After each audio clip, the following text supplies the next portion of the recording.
নমস্কার বন্ধুরা, বিবাহ প্রাচীনকাল থেকে শুরু করে আজকের আধুনিক সমাজে এটি মানব জীবনের একটি গুরুত্বপূর্ণ অধ্যায়। কিন্তু আপনি কি জানেন বিবাহের উৎপত্তি কোথায় এবং কেন? বিবাহের ধারণা আমাদের সভ্যতার আদিকাল থেকেই শুরু।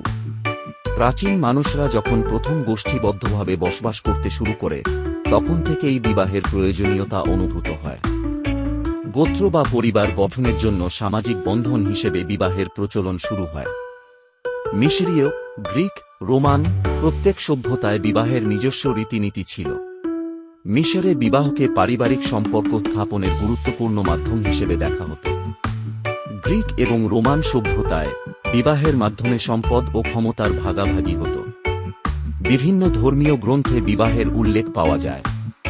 হিন্দু ধর্মে বিবাহকে ধর্মের অর্ধাঙ্গিনী হিসেবে দেখা হয়, যেখানে স্বামী স্ত্রী একে অপরের পরিপূরক।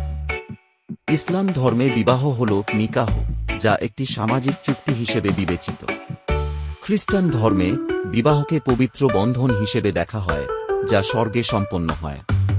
কালের বিবর্তনে বিবাহের ধারণা পরিবর্তিত হয়েছে। প্রাচীন সমাজে বিবাহ ছিল মূলত সামাজিক এবং অর্থনৈতিক নিরাপত্তার জন্য। কিন্তু আজকের যুগে বিবাহের ভিত্তি হল প্রেম ও ব্যক্তিগত পছন্দ। নারী পুরুষের সমানাধিকারের গুরুত্ব বিবাহের মধ্যে প্রতিফলিত হচ্ছে।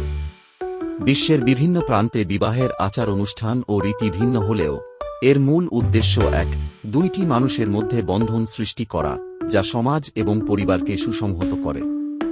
আজকের বিবাহের উদযাপনগুলো অনেক বেশি ব্যক্তিগত ও বৈচিত্র্যময়।